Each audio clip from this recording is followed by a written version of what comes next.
Have you ever, described a company as friendly or maybe ruthless Right. or found yourself thinking a brand has a real personality?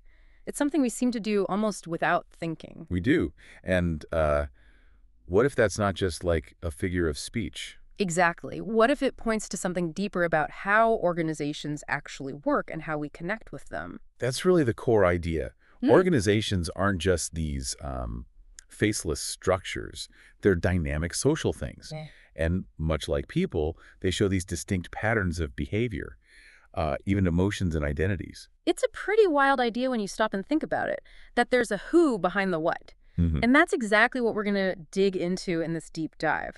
We want to explore how recent scholarship is drawing these really powerful analogies between how organizations behave and human personality. Yeah, unpacking the mechanisms, the different dimensions, and maybe some of the surprising implications of seeing organizations not just for what they are. But who they are. Precisely.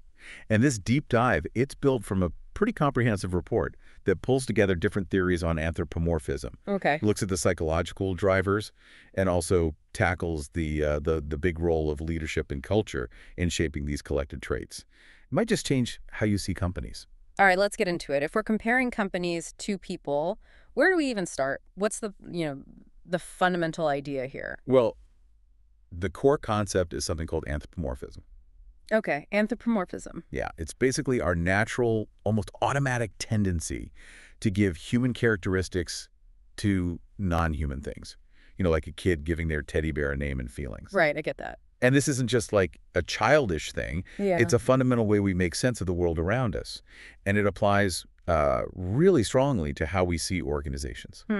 That's really interesting. So if we're kind of hardwired to do this, what's the actual impact? How does thinking of a company as having human traits change how we interact with it? Well, the key insight is that when we humanize an organization, we sort of transform it. It goes from being this abstract, its industry or structure, Yeah. to a relatable who. It's personality, Scholars point out how often people inside companies describe them in human terms friendly, a bit of a rebel, maybe even ruthless. Right? Those words we started with. Exactly. And that's not just colorful language. It's a fundamental shift in how we perceive them. And that perception, it really dictates our emotional connection. It can foster loyalty, Yeah. trust, or maybe the opposite, like resentment. Personality essentially drives how we engage. And thinking about it from, say, your perspective as an employee or even a customer, this who really changes things, doesn't it? Oh, It absolutely. lets you connect on a much more personal level, maybe feel a sense of belonging or just an emotional attachment you wouldn't get if you only saw the what. Think about Southwest Airlines. People often describe them as friendly, even loving. That creates this warm, approachable image, right? Now, contrast that with maybe a more, impersonal entity like American Airlines, perhaps. Or think about Amazon. Mm-hmm. Some people might perceive it as ruthless because of its, aggressive market tactics. Yeah, that perception definitely exists. So that humanized view, it truly shapes how we interact and feel about them. Okay, so it's clear we kind of intuitively feel these personalities, but is it just a vague feeling or can we actually define or measure an organization's personality? Are there specific dimensions, maybe like the big 5 tests for human personality? That's a great question. And yeah, the research does suggest several dimensions. It draws some pretty clear parallels to human traits. Okay. So just like we describe individuals using characteristics like, say, openness or conscientiousness from the big 5. Right. We can describe organizations in similar ways. A Okay. company might be seen as really innovative, which is kind of like openness in people. Or maybe disciplined. Exactly. Disciplined, mirroring human conscientiousness. You could almost picture it, right? The meticulously organized company versus the wildly creative one. Yeah. You really can. And there's also some interesting emerging work on organizational virtues. Virtues, like moral qualities. Yeah, Yeah. exactly. Things like empathy, courage, or maybe a consistent commitment to ethical behavior. These line up pretty closely with what we think of as human moral identities. So a company that's very vocal about social responsibility. Right. That company might be perceived as having a kind of moral personality, maybe like a a nurturing counselor figure or something. Interesting. And beyond these traits and virtues, there's also the idea of identity. An organization has a collective self-concept. That's how it's seen by its own members and outsiders. That's its social identity. Okay. And then there's how it's perceived in its actual interactions with stakeholders, customers, employees, investors. That's its relational identity. So it's how it sees itself and how others see it in action. Precisely. And that kind of dual view, it really mirrors how our own human identity is built partly from our self-concept, partly from our social interactions. And I guess, like, human personality, it's not totally fixed, is it? It probably has some consistency, but maybe it can change too. That's a really key point. Yes. Organizational personality, it does show stability over time, but it absolutely evolves. How so? Well, due to things like internal strategic shifts, maybe big changes in the market, or even, very often, new leadership coming in. Ah, leadership. Yeah. So this dynamic aspect really highlights how adaptive both individuals and organizations can be. Okay, this whole process feels so automatic, almost unconscious. What's actually happening in our heads that makes us assign personalities to companies so instinctively? Right. What are the psychological drivers? It really is automatic, isn't it? There are several cognitive and social psychological mechanisms going on. Yeah. One big one is pattern recognition. Pattern recognition. Yeah, we're naturally wired to seek coherence, to make sense of things. So when we encounter all the signals from an organization, its ads, its logo, its employee behavior, its press releases. All that stuff. Right. Our brain unconsciously tries to link all those cues together into a familiar pattern. And the most familiar patterns we have are human characteristics. So we end up ascribing personality traits. So it's like our brain's way of simplifying complexity, mapping it onto the template we know best other people. That's a great way to put it. Exactly. And another important mechanism is generalization and projection. Okay, what does that mean? Well, employees or customers might see certain traits in specific leaders, or maybe just one department they interact with, and then they sort of extrapolate or generalize those traits to the entire organization. It's a bit like meeting one friendly person from a particular town and assuming everyone there is friendly. Right, makes sense. And then there's something even more fascinating called egocentric projection. Egocentric. So about me. Kind of, yeah. It's where individuals unconsciously project aspects of their own personality onto their perception of the organization. Really? How does that work? So let's say you're a very conscientious, organized person. You might look at a company's efficient processes and interpret that as the company having a disciplined personality, partly because you're seeing it through the lens of your own traits. So I'm coloring my perception with my own personality. Exactly. And that creates a really strong emotional tie, right? It makes the organization feel more familiar, more relatable to you, and it can really amplify that perceived personality. Wow. And what this all means is that when you interact with an organization, your brain is instinctively trying to figure it out like it would another person.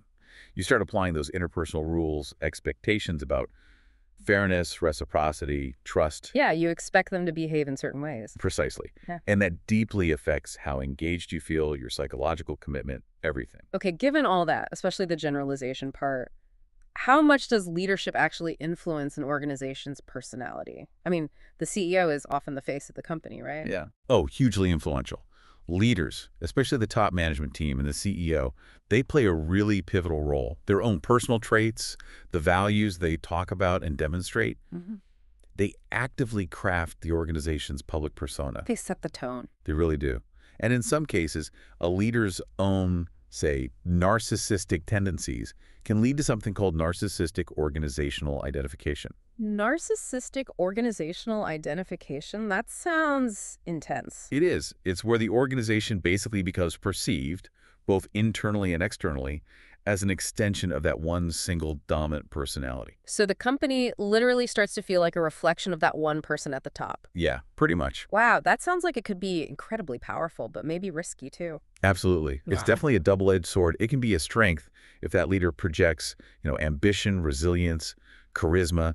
Those traits can make the organization seem really dynamic and attractive. Right. But on the flip side, if there's excessive narcissism, it can lead to perceptions that the organization is self-serving, maybe unethical, and that can tarnish the image really quickly. Yeah, I can see that. And this influence from the leader, it goes way beyond just the external reputation. It deeply affects things internally too, like the unspoken psychological contracts employees have, their level of commitment. How so? Well, when employees feel their organization embodies positive, human-like virtues, maybe fairness, integrity, compassion, often reflecting the leader, they're much more likely to form these stronger emotionally charged bonds with the company. But surely it's not just about the leader, right? What about everyone else? Does the whole collective group of people inside an organization also shape its personality? Great question. And no, it's definitely not just the leader. We sort of zoom out to the bigger picture. The overall personality of an organization isn't just the sum of all the individual personalities of the people working there. Okay, so it's more than the sum of its parts. Exactly. It's what we call an emergent personality.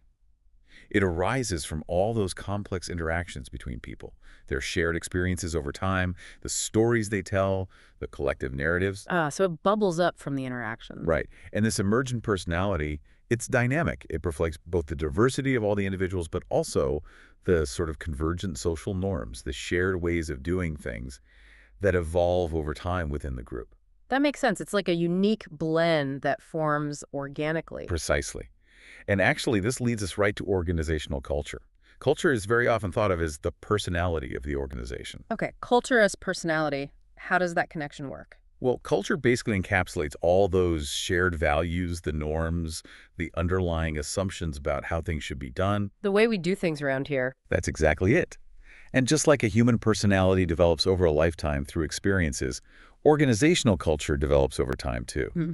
It's shaped by formative events, big leadership decisions, how the company handled past crises, and just the ongoing day-to-day social interactions among everyone. So are there different personality types for cultures then? Like you might have the quiet, studious culture versus the really loud, go-getting, entrepreneurial one. Yes, very much so. There are models that try to classify cultures into different types. Some common ones are like power-oriented cultures, task-oriented, role-oriented, and person-oriented cultures. And these map onto human personality somehow. They really do mirror different aspects. For example, a power culture, highly centralized authority, lots of control from the top. Right. That might be compared to someone with an authoritarian personality type. Okay. Whereas, say, a clan culture or a person culture, which really emphasizes teamwork, collaboration, supporting employees. Yeah, more like a family feel. Exactly. That's much more like an individual who scores high on agreeableness and empathy in personality tests.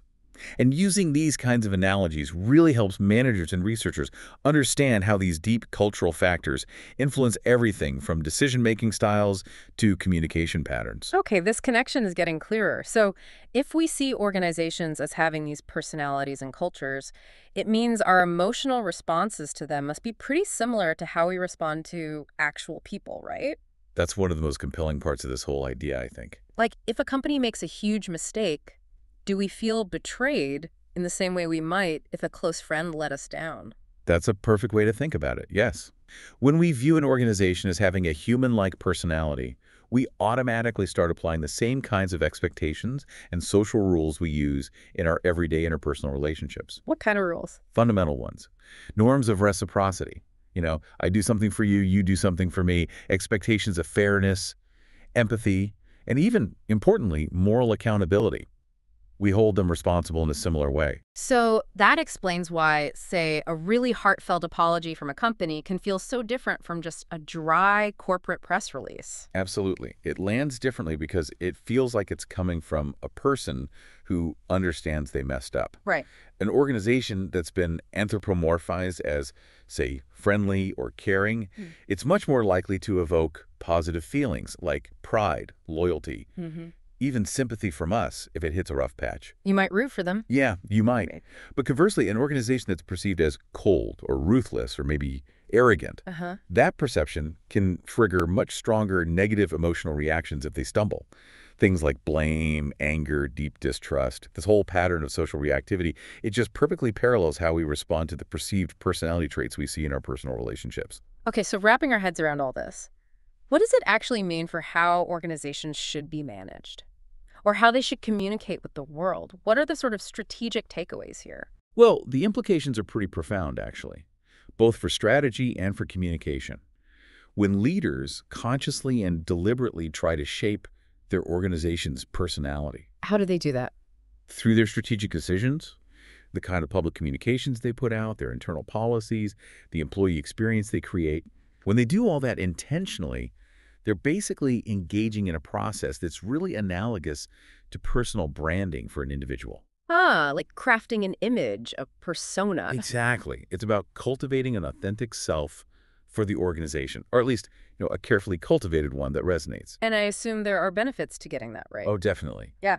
A well-defined and positive organizational personality can significantly enhance reputation, foster much stronger psychological contracts with employees, that feeling of mutual obligation, Yeah. and really differentiate the organization in a crowded market. Think about a company that successfully promotes an image of being highly innovative and socially responsible. They're probably going to be much more successful in attracting top talent, especially talent whose own values align with that perceived personality. That makes total sense. But can an organization really change its personality? Or is it kind of fixed once it's established over years? Like, can a ruthless company become caring? That's a critical question. Mm. And the answer is yes, they can change. Organizations, just like individuals, aren't static. They evolve. So how does that happen? Well, think about how human personalities can shift due to major life events or new learning experiences or strong social influences. Organizations are similar. They can alter their perceived personality through things like a major change in leadership, Right, we talked about a that. significant shift in strategic direction, or maybe a deliberate effort at cultural reengineering. They can essentially reinvent themselves, reposition their brand identity, or shift their core cultural values, often in response to market pressures or even just new internal aspirations. It's not easy, but it's possible. This really feels like it brings together so many different fields: psychology, sociology, management. How do experts actually connect the dots between individual personalities, the people working there, and this bigger idea of a collective organizational personality? Seems incredibly complex. It absolutely is complex, and you're right, it requires integrating insights from multiple levels of analysis. Levels. Like what? So typically we think about it on three levels.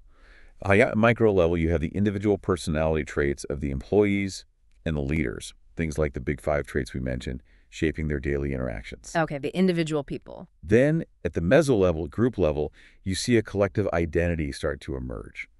This comes from the aggregation of all those individual traits, but also through shared experiences, leading to common beliefs and norms within teams or departments. So the group dynamic. Right. And finally, at the macro level, you have the overall organizational systems, the formal structures, the policies, and also the external environment, the market, the industry trends. These macro factors then constrain or amplify the personality-like expressions that emerge from the lower levels. So it's this constant interplay between the individual, the group, and the larger context that shapes the organization's overall character. That's a really great way to summarize it. Yes. And it gets even more nuanced. Organizations can even exhibit traits that resemble emotional intelligence in individuals. Emotional intelligence. How can a company be emotionally intelligent? Well, think about an organization that's really good at perceiving and managing the emotions within its workforce, maybe fostering a supportive climate, handling conflicts constructively. Okay, I see. That kind of organization can develop what you might perceive as a warm or empathetic personality. And that warmth is incredibly attractive, both to potential employees and to customers. Makes sense. And similarly, an organization's social capital, Mm-hmm. the value embedded in its networks, its internal norms of trust and cooperation, that functions a lot like human social skills. It enables the organization to function effectively, navigate complex relationships, and build strong partnerships. So this isn't just a handy metaphor then, it's more like a real analytical framework. Exactly. It's a robust analytical approach that can actually yield predictive insights into organizational behavior and performance. And for you, listening to this, it means recognizing something important when you hear about companies recruiting new talent. What's that? They often talk about person-organization fit. Right, PO fit. Yep. What they're really doing there is assessing whether an individual candidate's personality, values, and work style align with the established organizational culture or personality. It's very much like seeking compatibility in human relationships. They want people who will thrive in and contribute positively to that specific social environment.